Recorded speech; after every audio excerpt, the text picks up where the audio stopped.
Hi, my name is Jesse Crafts Finch, otherwise known as Gorilla One from Guerrilla Tactics, and today I am here to show you our new world generation system.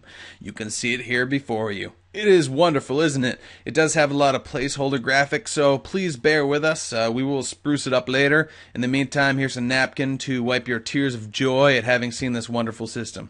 Anyways, one of the things that we really wanted to avoid when we made Kung Fu Kingdom was the player's inability to bring stuff with them when they played a new game. To elaborate, what I mean is, in most real-time strategy games or city builder games, when you finish a game, you lose everything, meaning you start over completely new the next game you play.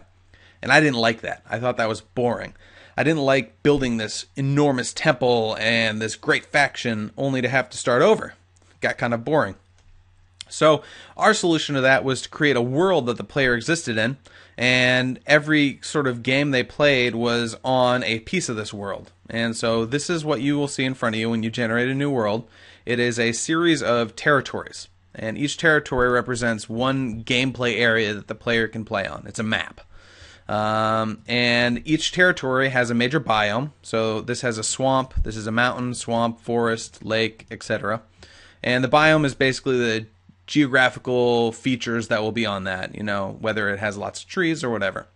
And then in order to add some more variety, each territory also has multiple sub-biomes. These are like smaller geographical features, and those are determined by the territories surrounding it. So this middle swamp area right here has swamps, mountains, lakes, and forests. And if you look over to the sub-biomes, you can see there's a small mountain to the northeast, small lake to the south, and a small forest to the southwest and northwest.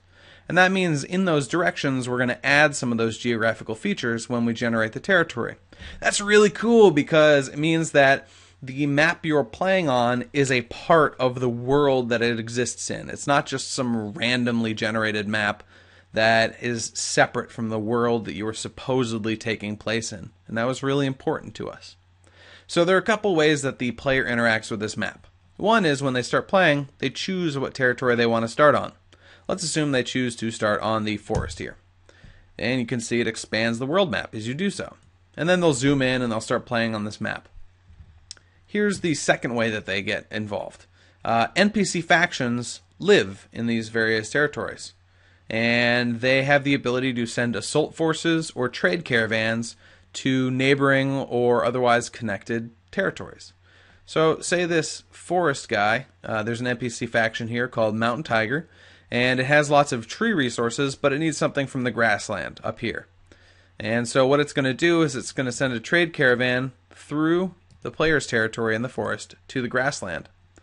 And the player is actually going to see a caravan spawn on the southern part of his map and then travel all the way up and disappear at the northern end of the map. That means that everything that passes through a territory is coming from someplace and going someplace. And we're totally excited about that, because a lot of the times you see this stuff appear on the map and it just seems random. But in this case, you know that that caravan is coming from the Mountain Tiger faction. And maybe it's not worth it to ambush it and steal all the stuff inside, because then you're going to piss off the Mountain Tiger faction and they may send assault forces towards you. Or maybe it's worth it. Maybe you're going to risk it. In any case, if you decide to start on that same tile next game and play with the Mountain Tiger faction, your decisions in the previous game are going to affect you, because you've either pissed them off or made them really happy, and so that will carry through. The second thing that's going to happen is every time you decide to start on a new map, you get to decide a couple things that you want to bring with you. And I'll go over that system in more detail in a later video, but basically you'll get to choose if you want to bring a couple weapons or a couple of the hero units that you really like, or maybe some resources with you onto this new map. And that way, you kind of, if you've played really well on the previous map, you get those benefits in the new map at a reasonable level. And that's exciting too, because it means that the stuff you do in the previous map matters. Now, when you start a new game, here's where things start to get interesting. You're starting a new faction, and your relationships with other factions are based on your previous faction's relationship, but you are separate. So, let's give a small example. Say you start on this forest, and you're constantly being invaded by bandit factions from the swamp area over here. And you decide, I've had enough of this. I'm going to go over to the swamp and kick their butts. And then you get over there, But then you decide, wow, these bandits, man, they've got it pretty sweet. I think I'm going to be a bandit, and I'm going to start stealing stuff. So you start ambushing all these caravans and assaulting all these people. That's interesting because the previous faction that you were playing wasn't that kind of faction. And while originally, once you started this new game, they had good feelings towards you, the more evil you became, the more they started to dislike you. And then you might end up seeing your previous faction and some of the cool heroes that you helped build come and try and crush you as revenge for, becoming a bandit. So there's all sorts of emergent behavior that can occur with this kind of system, and we're extremely excited to be putting it out there and seeing what people come up with and what happens. I hope you guys have enjoyed this video, and I hope you join us in the kingdom when we release in a couple months.